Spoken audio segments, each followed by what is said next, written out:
What is up, everybody? This is Brian over here at Ken Wilson Ford in Canton, North Carolina. And as most of us probably already know, buying a vehicle is usually the second most expensive purchase that anyone will ever make. What's often overlooked, however, is the process of taking the old vehicle and trading it in for the new vehicle. So what we're going to do today is we're going to spend some time to go over what I think are the 5 best tips for making sure you get the most out of your trade. The first step for getting the most out of your trade is to set a reasonable goal. Now, the best way to do this is to hop online and use as many sources as possible to figure out what your vehicle exactly should be worth. Now, a lot of people are very familiar with Kelley Blue Book, which is a great resource, but there are tons of other good ones out there as well, such as Car Gurus, Edmunds, TrueCar. You can even jump on like Craigslist and Facebook and eBay and just kind of see what the actual selling prices of a lot of those vehicles are. Now, the biggest thing to determine here is exactly what options your vehicle has that others might not have, and also factor in condition there. That includes the miles, that includes the exterior, that includes the interior, and any and all maintenance that is done to the vehicle or needs to be done to the vehicle. All those things are very important. Now, one thing to remember is most of those websites like Kelley Blue Book and Edmunds, they do not sell vehicles. They are strictly on there as a tool. So if they don't sell vehicles, it's sometimes a little bit more difficult to figure out exactly what a vehicle is worth in the local market. So do keep that in mind.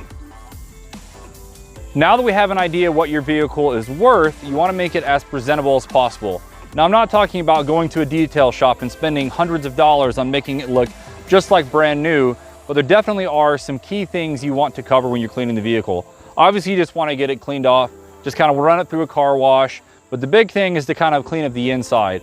Now, if you have pets or if you're a smoker, you've got a little bit more work ahead of you, as those two things can kind of diminish the value of a vehicle, especially if there's tons of pet hair everywhere, and definitely if there's any kind of odors in the vehicle.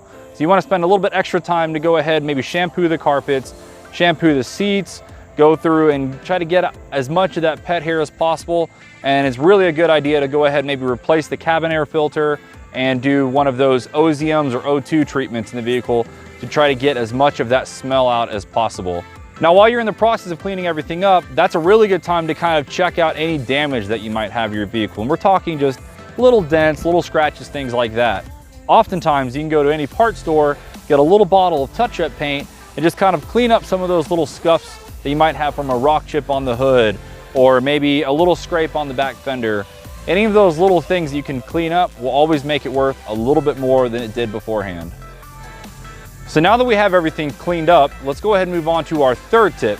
Now, this is important. This is one that is often forgotten about and overlooked until you're actually at the dealership.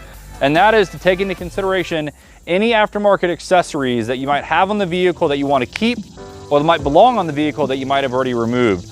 Obviously, the key important ones we're talking about here are maybe any aftermarket wheels. Now, for any trucks, if you've got a bed cover or a toolbox or a roof rack or anything like that, you want to go ahead and factor in what is it you want to keep, what is it you're okay with letting go, and could possibly add some more value to the trade. Now, a lot of that stuff honestly can be worked out when you're at the dealership. Most people are really cool about moving stuff around or giving you plenty of time to kind of get stuff moved from one vehicle to the other. But why not just go ahead and have it knocked out so when you get there, you don't have to worry about it. Now let's go ahead and move on to step 4. This is actually a really easy one. You just want to go ahead and get some documents put together. The most important of which, if you own your vehicle, is of course to have the vehicle title. If you don't own your vehicle, before you walk into the dealership, it's a good idea to just go ahead and know exactly what your 10-day payoff is in that vehicle, as that is the number that dealerships are going to use when figuring out how to pay off your old vehicle. Something that's easily forgotten is to pick up all the maintenance records for the vehicle.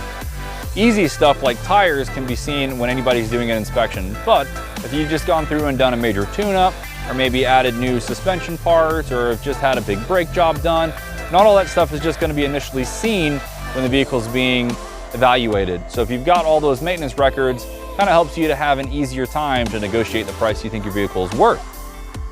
And of course, that brings us to our 5th and final tip that I have for you, and that is to state your case. This is the part where you get to put your negotiating hat on and see how much you can actually get for your vehicle.